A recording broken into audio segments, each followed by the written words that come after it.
Is it raining? Who knows, but you can at least stand under the umbrella of Turntables and Tea. I'm Charlie. And I'm Cory. And this week we will be discussing the recent Super Bowl halftime headliner Rihanna and her third studio album, Good Girl Gone Bad Reloaded. And this was a listener suggestion once again from our pal Jill Bechtel in Virginia. Thank you for suggesting this one. This was a nice trip down memory lane for me, that was for sure. The perfect timing right after Riri did the Super Bowl. It was good to see her again, I thought. It was good to see her. It was definitely great to see Rihanna back on stage and on one of the grandest stages of them all, the Super Bowl halftime show. She had a lot of cool stuff to say about that too. She was excited, and we didn't even know that she was pregnant at the point when I saw her doing the interview a week before, but she was talking about how being a mother really, when they called her for the Super Bowl halftime show, I think I'm paraphrasing, but she was like, as a mom now, I love taking stuff like this on. So let's go. Yeah, if it gets you back out there. I was not expecting the next pregnancy. I guess we're not getting the comeback tour new album yet, but I don't know if it was everybody, but the few people that I was watching the Super Bowl with, we spent the first half of the halftime show being like, yo, is Rihanna pregnant? And then once it's open, I knew she was. It was too obvious. She's pregnant. I have eyes. And good for her. I back-to-back kids, but don't waste no time, Rihanna. I was like, no way. I was like, it's a bad costume. I like, it's just the way the costume is looking right now. And people are like, all the girls that were around, we were like, no, she's pregnant. And I was like, she just had a baby 9 months ago. And they were like, that doesn't mean she's not pregnant. Yeah, she's 6 months pregnant, so her kids will be a year apart. Go on, girl. Go on. Might be Irish twins even.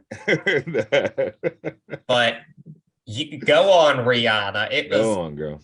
Good to see her back. I know it wasn't the spectacle everybody may have wanted, but she did what she had to do. You know what? One, protecting yourself, especially at that stage of pregnancy, of course. And two, I heard that they used those risers not only for her to keep her in place, but also because of the field, which is crazy and unheard of. But you're right. It didn't hit on the giant spectacle level. It wasn't gaga. It wasn't, I'm just going to just say it wasn't gaga because that was another level.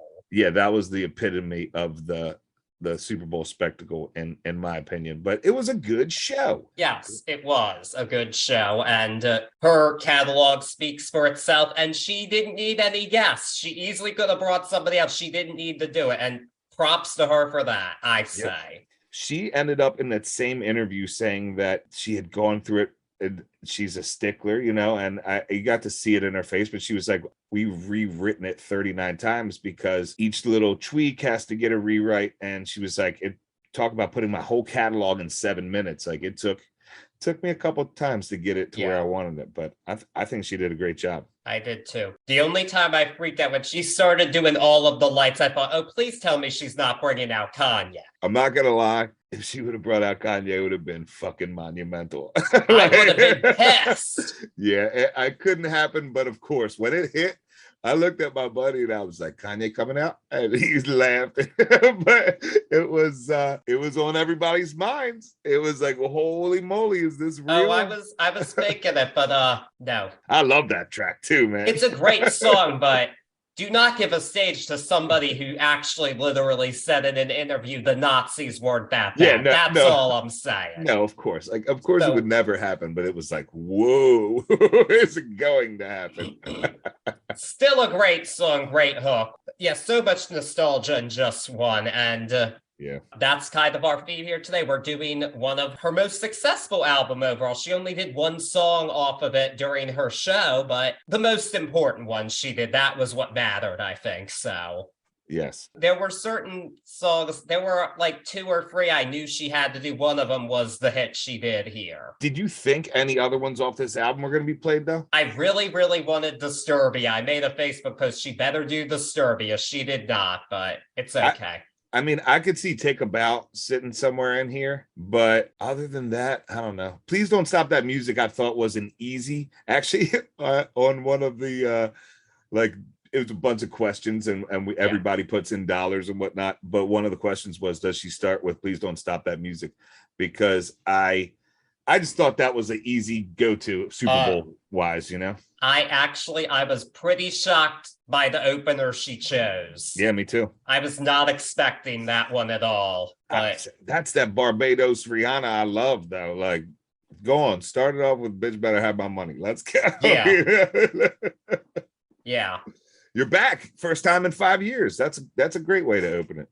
Go on, girl. Yes, but it's so crazy to think that this is going back to this album. At this point in time, they said Rihanna puts out songs like the Duggars put out Kids.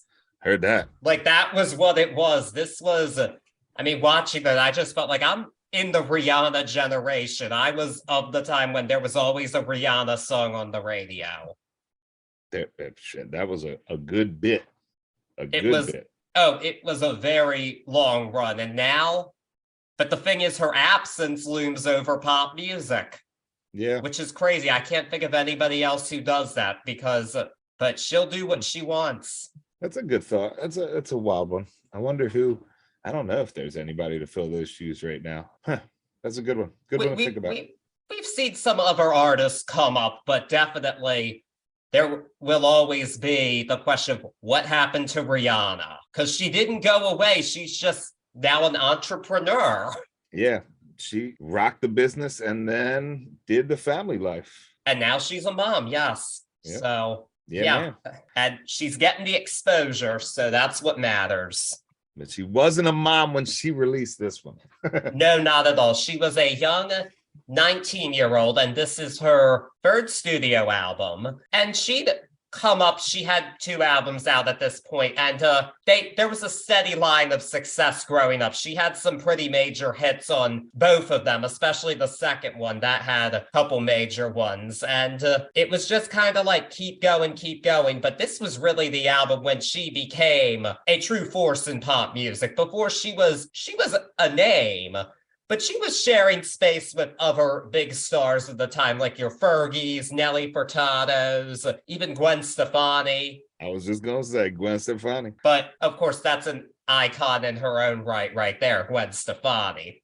Yeah, before this, to me, she was a cutie. She was doing her thing. She had some good music coming out, but you're right. She didn't get that iconic status, really, before this. Yeah, and this was when Rihanna was the A-list pop star that we know her today. This is when she did it with a real string of hit after hit here, and it worked out pretty well for her, I think. What's interesting is that by this point, like the 07-08 time, I was very much not really paying as much attention to current popular music, and so this era, a lot of it did kind of pass me by. I was vaguely familiar with some of the really big hits, but not all of them. And I didn't really become a Rihanna fan until she did the Rated R album, which now that I'm thinking of, we have to discuss on this podcast one day, because what an album right there. But heard that. It was a change. And this is also, the first 2 albums had more Caribbean sounds to them for the most part, but she really took on here. I think she really went in the direction of the 2 biggest hits off of the previous album, SOS and Unfaithful, and did an album of that basically, but further along than that. And she became a huge star by doing it. Yeah, I love that Caribbean sound for this album Good Girl Gone Bad. And that was one thing that stuck with me thinking back to what I knew of her before this. Yeah, I'm not a super Rihanna head, but back then I loved that Caribbean sound coming from her. That's why I was surprised when I was reading up on this album and they were like, they gave her more of a bad girl image or more of a sex symbol image, and that push was here. And I thought she was a bad bitch straight up before this, so it was weird to hear everybody being like, oh, this was the album that really pushed her to that. I think she has way more powerful stuff than some of this as far as the bad girl aspect goes. I mean, her presence was always there. As soon as Pondy Replay hit, oh yeah, that was immediately a song I loved when I was a kid, but wasn't paying as much attention, didn't really listen to all this till middle school. But here we are today now, 15 years later, discussing Good Girl Gone Bad, and it did become her most successful album to date. It debuted at number 2 on the album charts and had a good run, a lot of hits off of it, of course. Overall, it is her highest selling album in the US. So, Really? and well, worldwide, yeah, this is still her highest selling. It's definitely not the most streamed. That's Anti by a landslide. Heard. Yeah, this was a big seller for her, and its singles were very successful and just kind of paved the way for some stuff afterwards. Heard. I think she outdid it, but we're here to discuss Good Girl Gone Bad. So, with that being said, I'm kind of ready to discuss this one. Yeah, Are let's you? get at it. I'm ready. Let's get at it. All right, so our album begins with Umbrella featuring Jay-Z.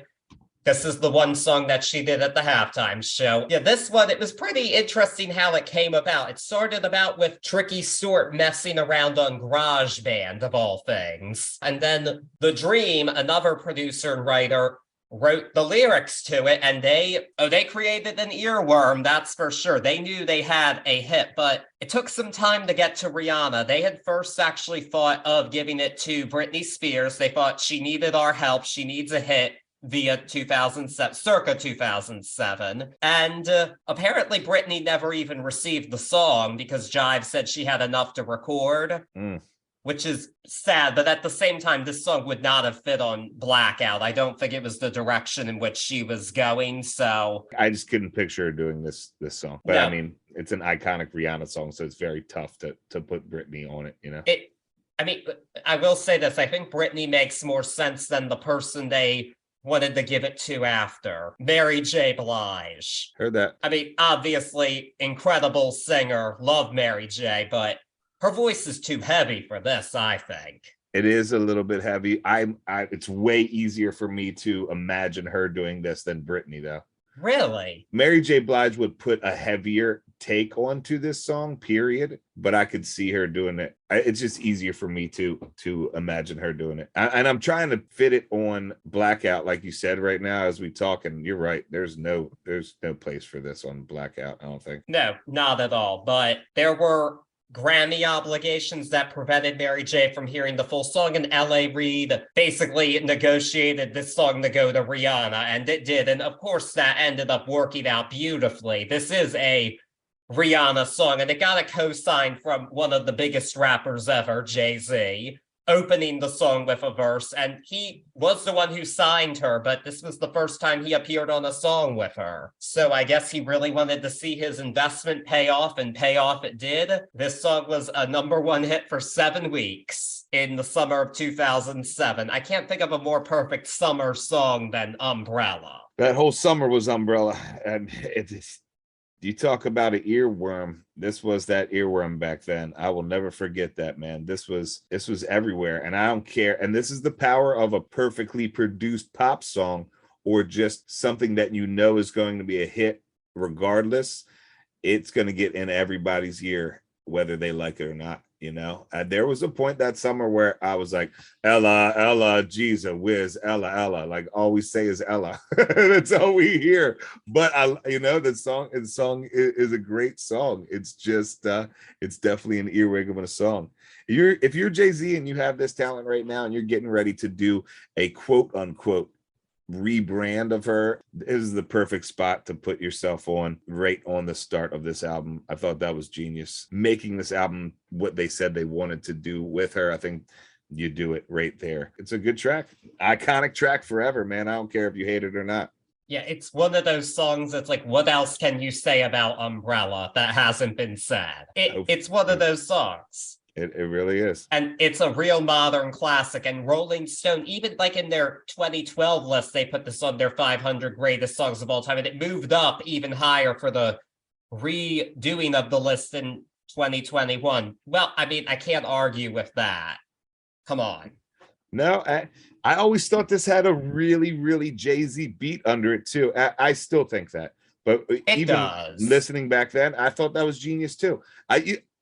I think you see a lot of that here, but then reading about it, they were saying a lot of 80s influence, a lot of influences is what I was getting from reading where they wanted to go with this album. So I can see that, and I enjoy it more now as a deliberate thought, so to speak. But this is one of the least 80s songs on the album, I think.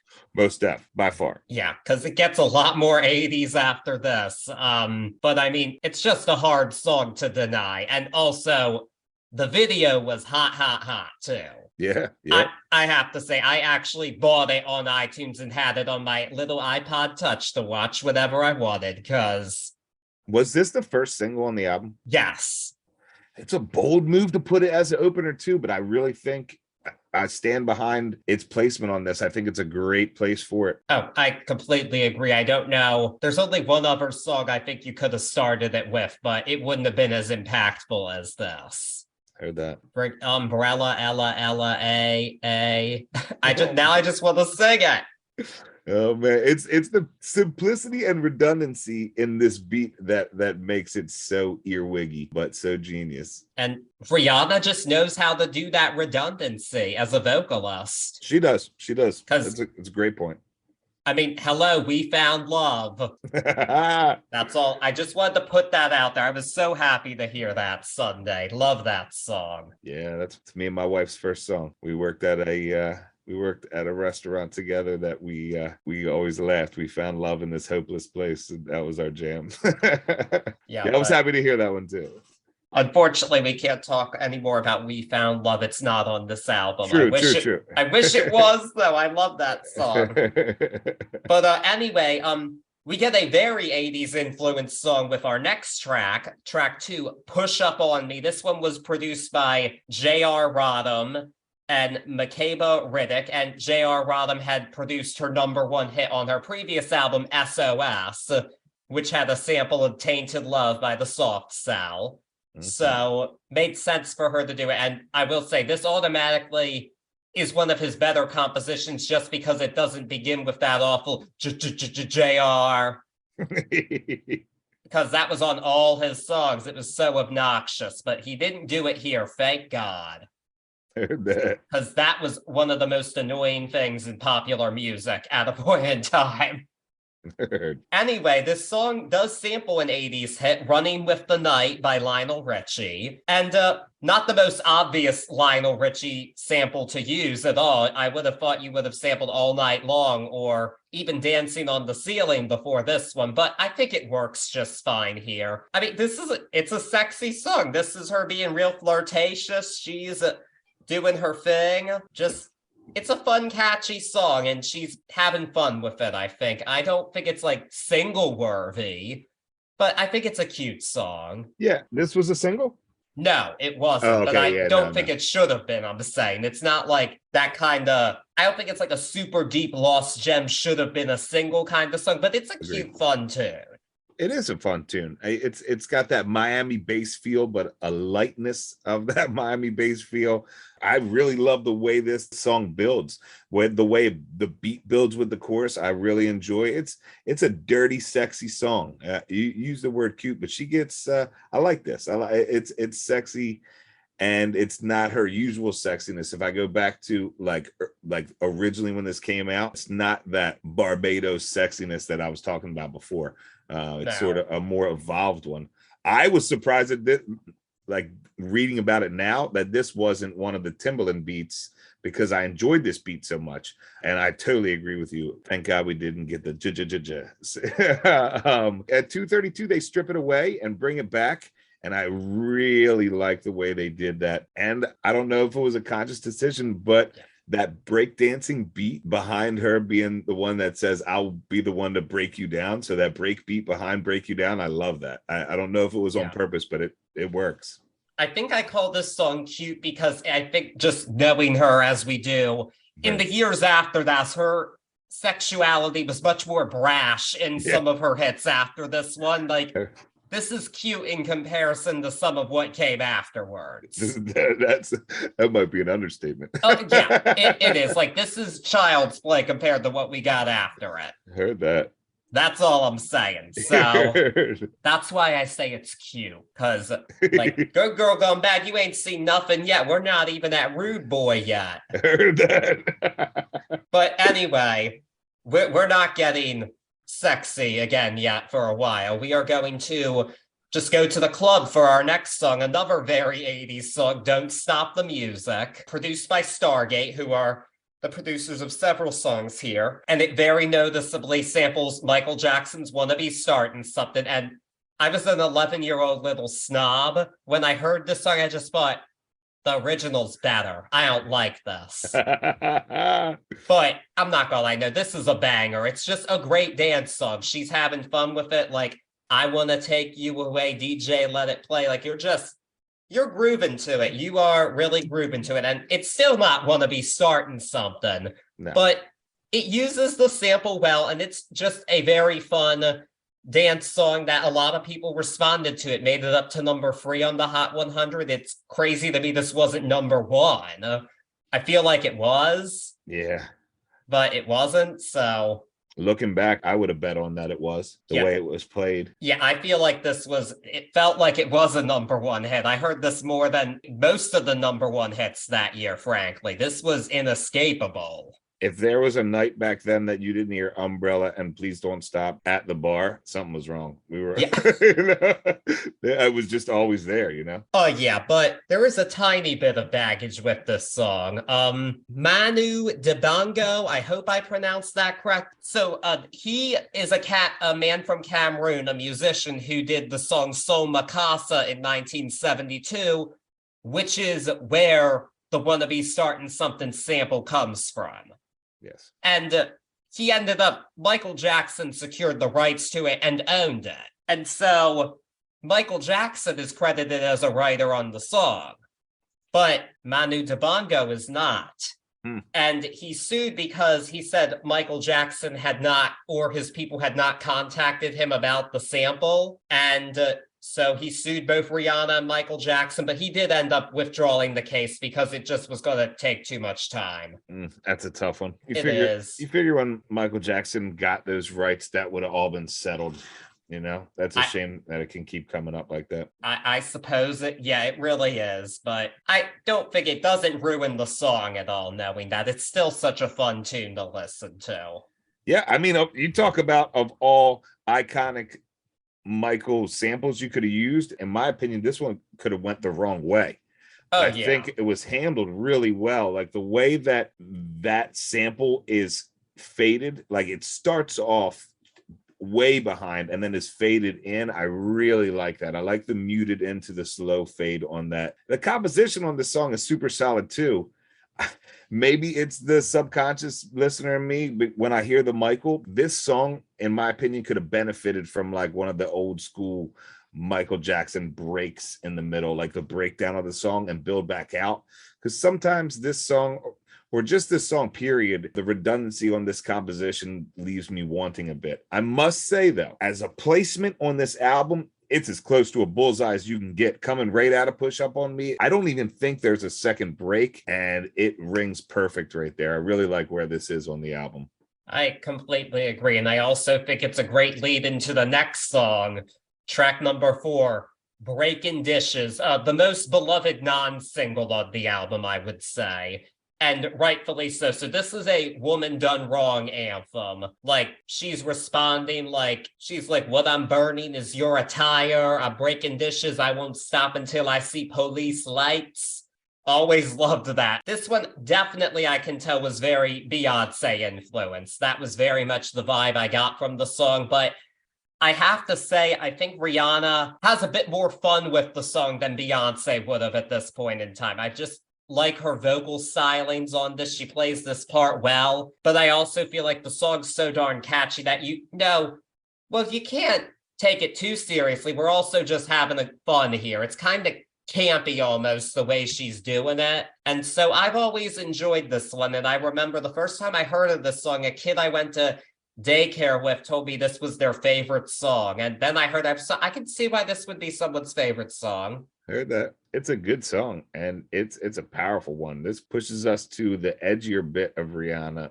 Yes, I feel like we've seen so far. Composition wise and singing wise, I think the only part of this song that just I'm not about is the Mayan, but that's nitpicking. I don't know, man. I think it might be a little bit on the opposite side. And I went back a couple times reading and listening. It definitely didn't hit me like it early back then. Of course, because we didn't even know where the situation with her and Chris Brown ended up going. But I think this is the first time on this album that we see a little peek into frustration inside of a relationship. Maybe I'm reading too much into it, and I didn't go into like my usual reading, like what people thought about it, but just me listening to it, it's like, woof, this is warming up, and she's a Barbados lady. Yeah. My guess, actually, this frustration, I feel like it had more to do with actually her parents' marriage than Chris Brown, because she did grow up in a very abusive household. And she actually, I read this, she had chronic migraines for a long time. And these headaches only went away when her parents split up. Wow. Okay. Because the home was so stressful. So I'm thinking that probably played more of a part into her vocals here. If she was thinking of something, that's probably that's a very forming life experience, and more defining than admittedly the incident with Chris Brown for her. Wow, most definitely. That's a really awesome insight, and thank you for that. It gets another listen and a read through, because there's some powerful lyrics inside this, hidden. I won't say hidden, but inside this song. I enjoyed this one. Yes, so did I. But we're going to take things a bit lighter and have some more fun with our track 5, Shut Up and Drive. This was written and produced by Carl Sturken and Evan Rogers, who did her breakout hit Pondy Replay. This is no Pondy Replay, but it's still fun. It samples Blue Monday by New Order, and it's a fun song. It's no Blue Monday or even a Pondy Replay, but it's a fun song. It's got obviously a lot of car references. Easy song to listen to. It was the second single. It made it the 15 on the Hot 100. I feel like it was bigger than that, but apparently it wasn't. And it was more successful in Europe and Australia. I don't feel like America was really into hearing that new wave sound on a pop song at this point in time. We were a bit of ahead of its time in that regard. But yeah, this isn't one of her most enduring hits, but I've always thought it was a fun song. I think that you might think it was way bigger, because this was, the way I remember it, this was the one that was used in commercials and this and that, and it was everywhere. I'll start off with my last note. This is pure manufactured pop. It is purely manufactured, and it feels out of place on this album. Coming out of Breaking Dishes, where we are so far, for me on this listen, it feels out of place. Looking at it, Michael always creeps in there somewhere, but it has that thought pattern of like a speed demon, but it doesn't deliver to me like that did. And I don't know. This one's tough, and it has that Planet Rock breakdown in the middle of it that I was literally just looking for 2 songs back, and it doesn't deliver the way it should. I don't know. This one just falls flat. I think for me, it's on the opposite end of what you were saying, where you were saying you thought it was bigger. This one, you know what? Epiphany. I totally can relate to where you were with the grocery store stuff when we were talking about the dance, because this one, it's very hard for me not to hear it as a commercial. That's like automatically, But funny enough, no, I heard this way more than I did the follow-up. The follow-up song, I don't remember being a hit at all. Maybe I was under a rock at this point, but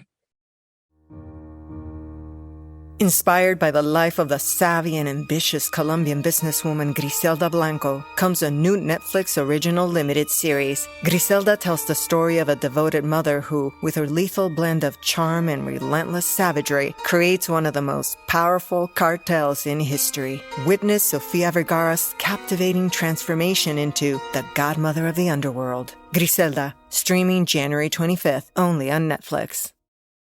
I don't remember this song being a hit at all, but it's a really good song. Track number 6, Hate That I Love You. This is a duet with Neo. He wrote it, and it was produced by Stargate. And he was a hit maker in his own right by this point.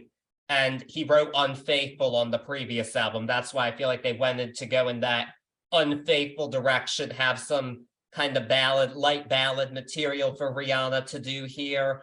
And this does have a bit of like folk in it. It got a lot of comparisons to Irreplaceable by Beyonce, which I can definitely hear. Neo wrote that song too. I always really enjoyed this song. It just goes along very nicely. It's like obviously a toxic relationship, but it sure sounds pleasant coming from this. And I don't know. I think they both sing the song well together. I thought they always had good interplay, and yeah, I always enjoyed this one when I heard it. We're on the opposite side on this one. Oh. There's a lot. There's layers on this. We talked about it a little bit before. I'm not the biggest fan of Neo. In fact, I love how much I hate Neo on this track. For me, he takes me away from this one. And there's times where Neo works, and don't get me wrong, I'm not taking anything away from his career, what he's done, but his singing for me never reaches where he thinks he can sing. And this is a prime example for that point for me, because Rihanna, we're talking about Beyonce, and I'm not super comparing, but I just need a comparison, or I won't even use a comparison. Rihanna isn't the most profound singer, in my opinion. She has a great voice, but she has her limitations. So in this song where Neo thinks he can hit and doesn't, I feel like it pushes the shortcomings, that's a tough word to use, but the shortcomings of Rihanna's vocals, it pushes that up more for people to see. So it's tough for me on this track. Even the harmony that they end this track on is off. Like I can't believe that it was actually like not, come on, let's do another take. Or maybe it went too far and they were like, fine, we've got what we needed. This one, I never liked it back in the day. It always felt like an empty version of this type of song. I like this type of love song. I like this type of back and forth, especially by two stars, but this one always fell flat for me on that one.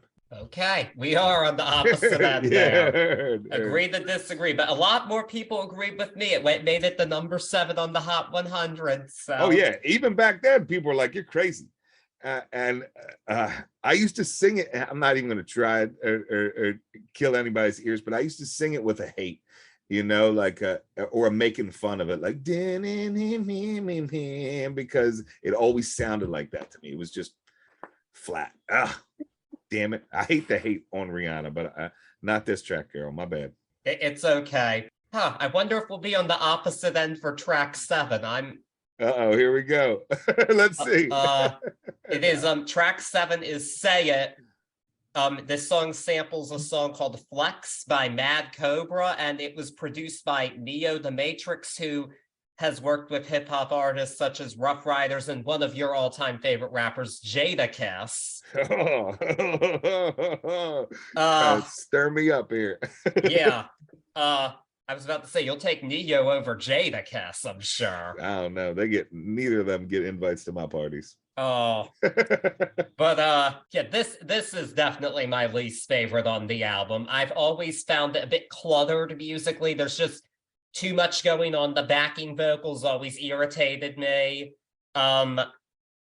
Just very generic R&B, I think, overall. And they're trying to make it sound like it's not, with all these little tricks and layers, and all for this song. It's not a good enough song to handle all of that. This one's definitely an album filler for sure. For me, definitely my least favorite here. I can't believe we're way on the same page on this. Oh, God. It's almost like you're reading my notes, because it's a cool little sexy summertime filler jam, but I have such a tough time finding Rihanna on this track, but she's all over the track. You're talking about those layers and how silly they sound. They sound just, it's Rihanna doing fills and flourishes over Rihanna singing backup vocals. It makes no sense to me as a track. It's literally the song is moved forward by what sounds like backing vocals the whole way through, and Rihanna doing flourishes over top. I really had a tough time with this song. Filler, yeah. This is another one where I'm like, man, why would you put this on here? It doesn't add or take away. It's not, I don't know.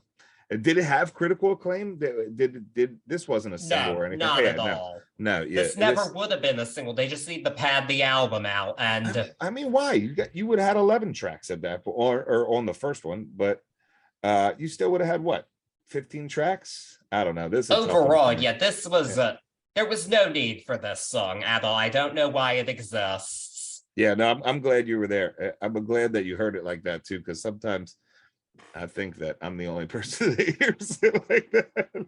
No, this one, and I've never liked it, frankly. This has always been a skip for me. I've never enjoyed this song, and I still don't. And unfortunately, it's I gotta spoil it now. I think this is the beginning of the real lull of the album here. Oh, okay. Because I was literally just about to say almost the opposite. But as far as pacing right now, I'm almost asleep. You know what I'm saying? Like when we get to say it, it's just like, ooh. Yeah, this for me, I think we're in a lull, and this one's a disappointment for me. This one, I'm saying it now. Track number 8, "Sell Me Candy." This is a Timbaland production. He collaborated with The Dream on it, and what a disappointment. I really am saddened by this because this was Timbaland's peak in a lot of ways. Like, at least commercially, it certainly was. He was doing so much. Right before this, we got Future Sex Love Sounds. He did Nelly Furtado's Loose and those iconic singles. And then he did his own album this year with The Way I Are, which that's just a song that gets me moving, you know? Heard that. He was on fire, and not everyone can be a winner, and this one just isn't. It's too busy production-wise. I think Rihanna oversins it, and it's a blip. It's over in less than 3 minutes, and there's just not enough there, and this is the most disappointing track on the album, because it's pretty rare that I dislike a Timbaland production on any album we've covered here or anywhere. It's pretty rare for me to say that, so it's this one stings a bit more because of the producer and it just not being his best. They can't all be winners, but I would hope he would have bought better for Riri. Yeah, when you were talking lull, I immediately, the pacing as far as the power of the beats, I was like, I'm not with the lull, but I'm with the lull on just the happiness of the way this track hits. It is immediately, it's a Timbaland track. You can hear the beat. The beat is super heavy from the get, and this is, especially coming out of Say It, this is another one where I couldn't, like, it's tough to find Rihanna. You said it so well, you know, it's very, very messy as far as all the pieces together, which is very surprising from a Timbaland track.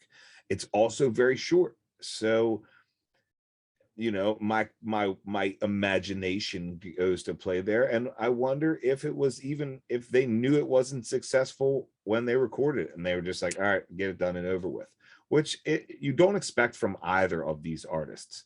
But I mean, ultimately, Rihanna put this on her album. So it's a tough one. I'm with you. It's just a very unflattering track, I think, for both of them. And honestly, even though it is an unflattering track, if you get an A-list producer like that on your album, you're going to use his song. She probably was obligated to. True. Frankly. There you go. Because as well. The next 2 songs are also Timbaland productions. They are indeed. And with that being said, let's get to the next one, which is Let Me Get That. This one was actually co-written by Jay-Z. So yeah, okay, this obviously had to be on the album, with that being the case. I heard that.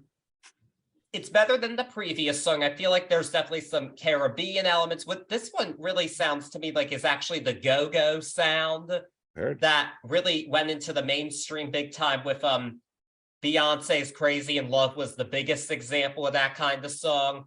But hot tea take, not the best. The best is One Thing by A. Marie. What a banger right there. Okay.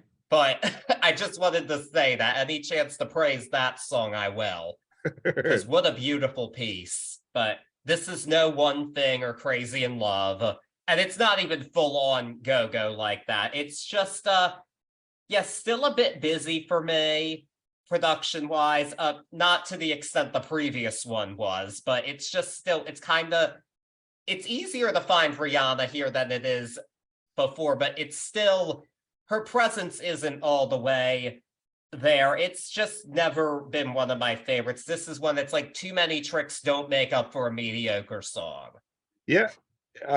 Here, right off the cut, this is Barbados Rihanna feeling to me, and I like that. I like that Timbaland thought to use that You know, we get that parade like sound. You know, we get that. I can take a little bit more of that clumpiness in this song where we were saying like too many tricks. I can take that a little bit more with the parade aspect of it. I like the chorus of this song, but yes, it's not a banger by any means. And at the risk of sounding like a Gwen Stefani super fan, I could see Gwen Stefani putting this on her album. You know, like it has this would have definitely Stefani beat, you know? This would have fit on the Sweet Escape quite well, actually. Oh yeah. And actually, I think it would have been better than some of the songs on that album, realistically. True that. And like I said, I'm not taking away from Rihanna. It's one of those tracks on here that unfortunately are like, oh man, come on. And we're in the Timbaland block too. And we're on song 2 of this Timbaland block. Like, I don't know, man. And it's been pretty underwhelming so far. But fortunately, for our next one, we get Timbaland's most popular and common collaborator at this point in time, Mr. Justin Timberlake, who we both love, shows up for our next song, Rehab. Rihanna actually said JT didn't even write the lyrics down. She just saw him do it. Just do the song. Well, that's because he's JT. And he did it. And he felt it would help her be seen as more of an adult, which I can definitely hear. And she sings it like an adult. There's even a lot of growth just from something like Unfaithful to this, I hear in her vocals. And yeah, JT sings in the background on it, of course, because why wouldn't he? And I've always enjoyed this one. This is the one Timbaland track I can get behind here. And it doesn't, I mean, the song that it got a lot of comparison to was What Goes Around Comes Around.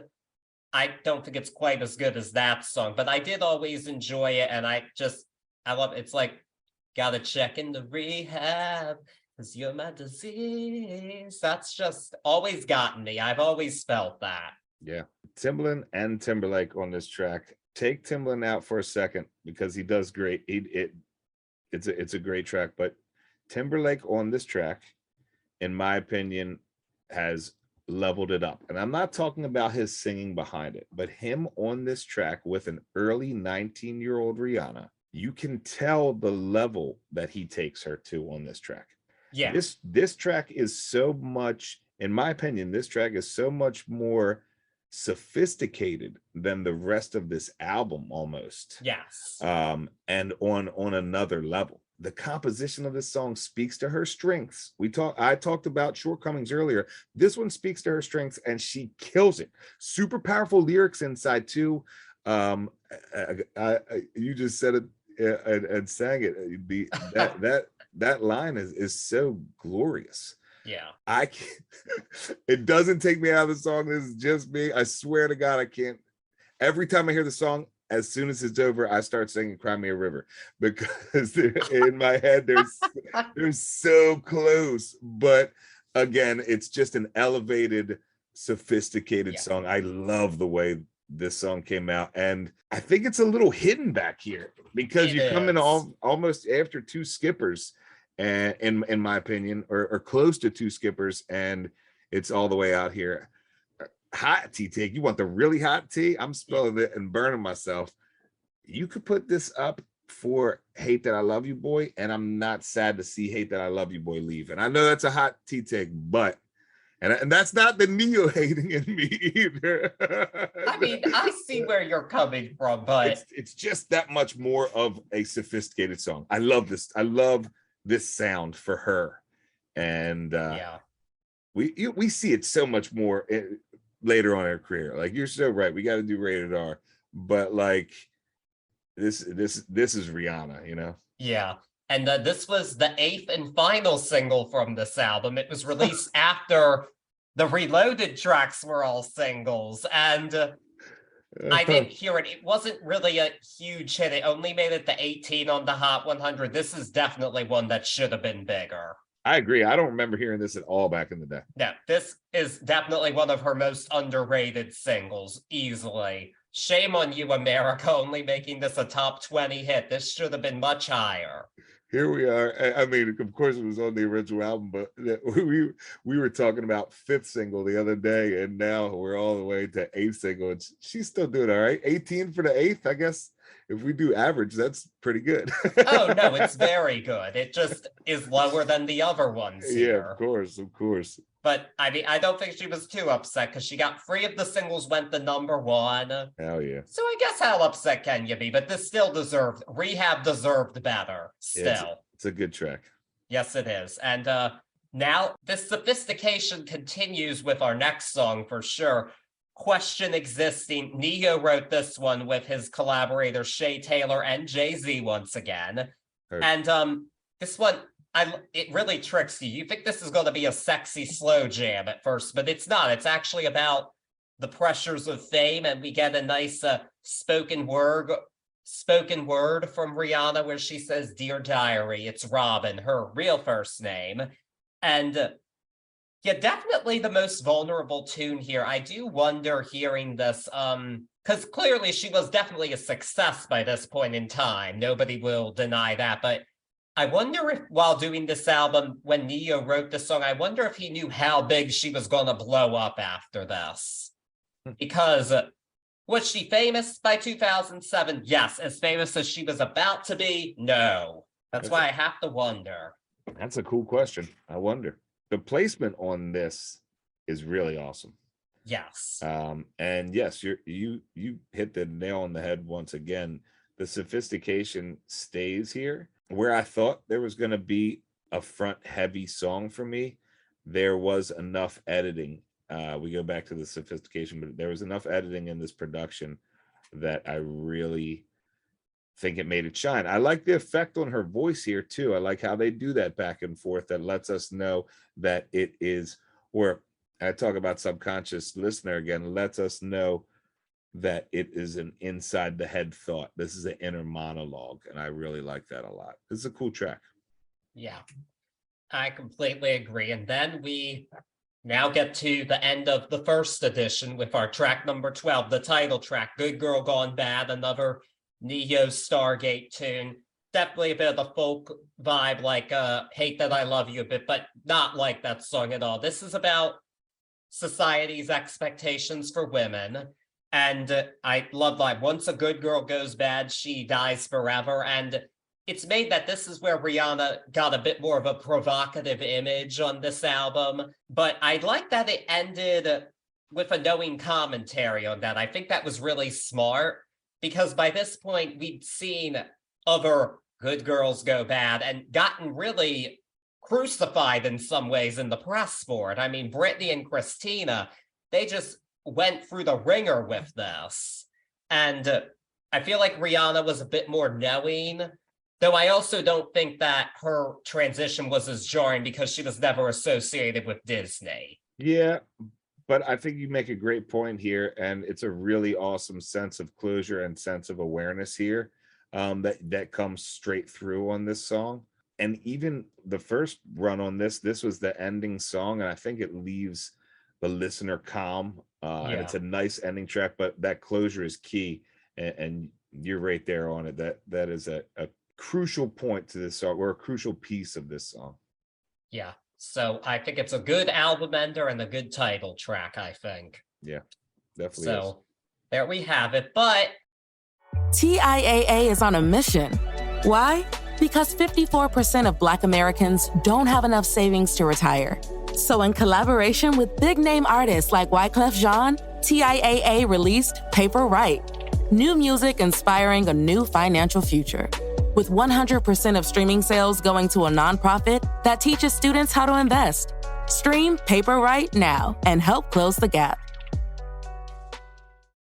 A year after this album was released, it was decided to do Good Girl Gone Bad Reloaded with 3 new songs, and definitely a way for them to extend this album's chart run, because the Rihanna model for a long time was pretty typically, actually, she put out an album every year, but I guess at this point in time, they just didn't have the material. They weren't ready to do a full new album, so they just did a couple new songs and re-released the album, and well, it ended up paying off for them because the songs were very successful. Well, what was after this? Rated R? Yes. And that was what, 2010? That was like November 09. Yeah, I would have to believe that they were working on Rated R through this, because there's a lot of content on Rated R. There's a lot of music. So yeah, this is just them popping up 3 more. I like it though. Yeah, like there was just a transition point I guess they needed in between this and the next album. So, but with that being said, let's get into the songs. The first that we hear on the album is Disturbia, not originally intended for Rihanna. Chris Brown wrote this song with his people, and he wanted to include it on the re-release of his album, Exclusive, but he decided to go with another song, which ended up working out for him because the other song was Forever, which is a classic, not gonna deny that. And he decided he thought this song would be better with a female singing it, and he gave it to Rihanna. And it's a song about just heavy mental anguish and anxiety, but it has that kind of 80s sound to it too. Yeah, this has always been one of my favorite Rihanna songs. I don't really remember what it was when it came out because I just wasn't paying attention, but I've always really enjoyed it. Just the whole bum bum dee dum, just that refrain so accurately sets the mood for the song. And then she just sings the song beautifully, I think. I've always loved Disturbia. And there was a movie around the same time, I know, that came out that I never saw, but they were pretty associated with each other, even though it was not recorded for the film. Yeah, it's one of those hooks that is undeniable. Shoot, I mean, I had to ask Charlie if it was a sample from something before this, because it just felt so timeless. It also feels so right for Rihanna. Yes. And not even from like a standpoint in 2023, but when you hear that, when I first heard her do that, it automatically felt correct for her. And I enjoyed this song. Yeah. And well, a lot of people did. It became a #1 hit for her because it was the 7th single from the album. But I do want to talk about the video for this one, because when I saw it, it did freak me out a little bit because she's in an asylum. It was a little weird, but it was well done for what the song is. And I always enjoyed this song. My favorite part's actually the bridge when she says, "Release me from this curse I'm in, trying to maintain, but I'm struggling." Always loved that part. But I love the whole song. Disturbia is one of my Rihanna favorites, and I did really want her to do it at the halftime show, but it didn't happen. Yeah, that's one I thought we were going to see. Also, in a standpoint on the Reloaded, here you go. First track. You've got 3 tracks for me as someone buying the album to make me happy. I bought this, and they crushed it on the first one. They definitely did. I mean, I think this one alone would have probably been enough to buy the album over again, actually. I think this is that good of a song. Heard that. But it was not the only trick they had in their pocket. Their next one was Take a Bow, which another Neo Stargate ballad, not a Madonna cover, even though it shares a name with one of her 90s hits. But yeah, this is a breakup song. She's saying goodbye to her man. Don't tell me you're sorry, because you're not. You're only sorry you got caught. Very sassy. I love a sassy Rihanna. Always, she's saying it's a good performance, but go on and take a bow. It's over. And I do enjoy this song quite a bit. I found myself listening to it a lot. I will say, though, there is something about it to me that feels slightly really mechanical. Like, they definitely wrote this like, okay, we need a hit. And admittedly, all these songs were written for that, but this one, it really comes through. But I still enjoy the song. Yeah, it's a great song, and it's a great song again for her.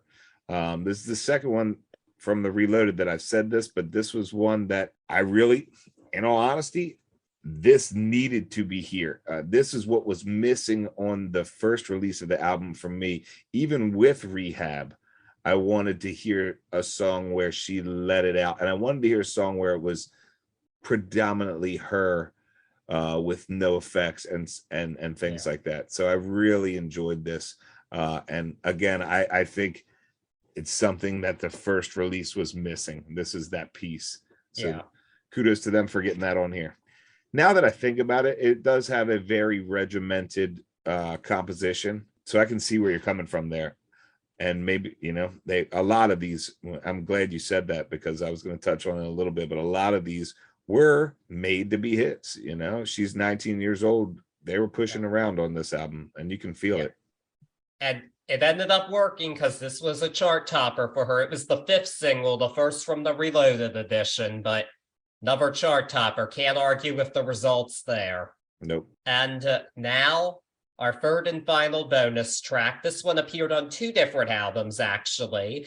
It's a Maroon 5 song called If I Never See Your Face Again. This was originally just their song for their 2nd album, It Won't Be Soon Before Long. And when they re-released that album, that seems to have been a pretty common practice, album re-releases with bonus tracks at this point in time.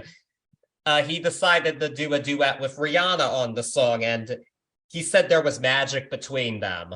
And I don't know if I'd go quite that far. I don't think they're that great a duet partners, but I think this is a fine Maroon 5 song. It's what you would have expected from them at this point in time. And it does what it needs to do there. It made it to number 51 on the Hot 100, so I'm guessing they probably expected it to be bigger and better than that, but I think it does what it needs to do. It's not a highlight here for me, and it's not a Rihanna song at all. This is Maroon 5 all the way. Yeah, it really makes you think. If they were I shouldn't say scraping the bottom of the barrel, but if they were looking around for stuff, it's a good song. It's a Maroon 5 song, just like you said. It serves its purpose. You're right. It's a good ender, but going with these 3 to be added on this album, they sort of missed the mark on the end there, Yeah. I think at this point in time, Maroon 5 needed the hit more than Rihanna. Heard. Because none of the hits on that album were anywhere near as big as Makes Me Wonder. Yeah, I heard that. Which is one of their best songs by far, right there. Yeah, I love them boys. They get down. So it's not because I'm hating on anything else. It's just this one it does what it needs to do. And it's not a Rihanna song, so right. It features her, but it's not her. Yeah. And there we have Good Girl Gone Bad, one of the biggest pop albums of the 2000s. What grade do you give this one? This one was a tougher one to grade. I'm glad we touched on it right before we got here, but this one was a very pushed together album, I feel like, in a lot of different ways. And it struggles to find its sound, even with tracks like Umbrella, or even with all the hit tracks really on this. It struggles to really showcase Rihanna for me. That's more so now listening to it. When it first came out, it had exactly what the machine will give us, that automatic. And I'm not taking anything away from Rihanna on this, but it feels produced. There's super highlights in here, and she's always a star. For this album, I'm giving it a B+. Now, that B+ really comes on the shoulders of the Reloaded, because originally it was a B. But when you put a song like Take a Bow and Disturbia, but Take a Bow is really what I felt this album needed in the first place. So that boosted it up to a B+ for me. Yeah, I have the same grade as you, B+ with the Reloaded. Before that, just the B. But the highs here are very high. Yeah. And deserved hits. And there is some filler here, but this was definitely, it's not hard to see why Rihanna went to the pop A list with this one. It's pretty clear that this was it for her. And I do think she went on to better shortly after this with the follow-up couple of albums, which were my favorites from her. Yeah. But the groundwork for them was laid here, I think. And I think that's really important. And it is still her most successful album sales-wise. So, yeah, this is a good one. I'm glad we got to do this one. Yes, thank you. Thank you. All the beautiful albums coming in from our listeners. It's so cool. So cool. Yes, and we're still getting them. So we got some cool stuff coming up in that regard because we're still getting them, which we love to get. What's your favorite song on the album? Rehab. Oh, I gotta go with Disturbia. Heard that. Yeah, I picked Rehab before I went Reloaded, but it's still Rehab's my favorite. It's a good song. I enjoy that song a lot. Yeah. The second great song called Rehab we've covered on this podcast. Heard that. But that's saying something. It was a strong enough song that we didn't even have to mention Amy Winehouse. So that's real. That's saying something. So there you go, Rihanna. Good job to Rihanna, and it was great to see you at the Super Bowl. That's so great to see her again. We've missed you. I don't know what the future holds for her, but I'm glad even just for 13 minutes we got to see Rihanna back on stage.